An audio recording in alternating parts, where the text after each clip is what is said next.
Jadi konteksnya adalah kami ingin betul-betul menyiapkan diri untuk menghadapi permohonan sengketa di Mahkamah Konstitusi. Kemudian bagaimana kemudian KPU bisa bahkan jauh yang misalnya dipersoalkan oleh teman-teman dari pasangan calon nomor 1, bahkan jauh sebelum itu KPU sudah membuat surat edaran. Begitu responsifnya, itu kami akui betul. Kenapa? Karena kami selama proses rekapitulasi di tingkat provinsi bahkan nasional, kami sudah memetakan masalah-masalah apa yang dipersoalkan misalnya oleh saksi. Dan setiap provinsi yang mempresentasikan rekapitulasi suaranya, maka kami pesankan kepada mereka, kamu siapkan kalau ada kemungkinan dipersoalkan dan potensinya ini.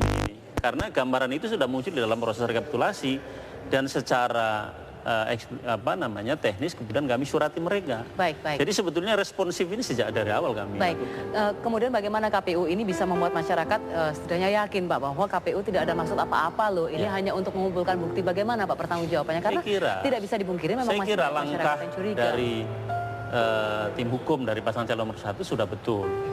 Kami diperkarakan di lembaga-lembaga di mana lembaga-lembaga itu yang punya kredibilitas untuk memastikan apakah apa yang kami lakukan itu melanggar atau tidak. Dari sisi etik sudah kami diadukan ke DKPP.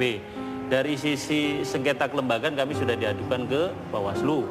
Dari sisi hasil pemilu kami sudah diadukan ke Mahkamah Konstitusi. Jadi lembaga-lembaga inilah yang mari kita dorong untuk bisa bekerja secara objektif.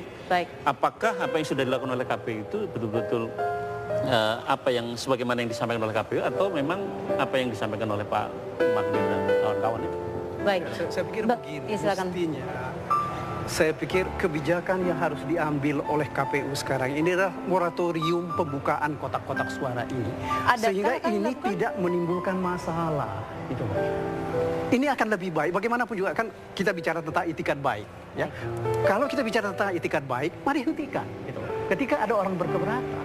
Nah, kenapa ini kok dipaksakan untuk tetap dibuka? Dan KPU nampaknya tidak akan melakukan, tidak akan menghentikan pembukaan kotak suara-suara ini? Ya, sebetulnya proses itu sudah selesai ya di bawah ya. Karena kami sekarang sedang menyusun jawaban dari apa yang dipersoalkan di Mahkamah Konstitusi. Oke, Bang Margarito, ini proses persidangan yang akan berjalan di MK nanti waktunya hanya sekitar 14 hari begitu ya Pak ya.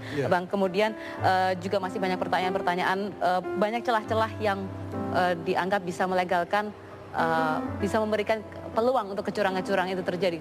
Menurut Anda sebetulnya yang salah di mana ini, Bang? Begini, kalau dalam tanda petik ya loophole itu sebenarnya sudah diketahui. Bisa di DKI Jakarta, kemudian di Papua ya dan di Jawa Timur itu sebenarnya sudah diketahui.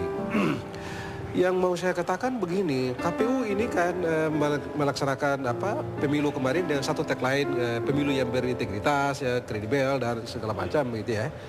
Menurut saya, kokoh saya di situ, biarkan saya segala sesuatunya berjalan sampai dengan Mahkamah Konstitusi memerintahkan untuk menghadirkan bukti-bukti itu dalam persidangan. Toh KPU pasti memiliki data. Yang karena seluruh yang ada dari TPS itu kan sudah terakumulasi dalam angka-angka sampai dengan provinsi dan lalu berakhir di KPU kan. Jadi praktis mereka sebenarnya sudah memiliki itu. Oleh karena itu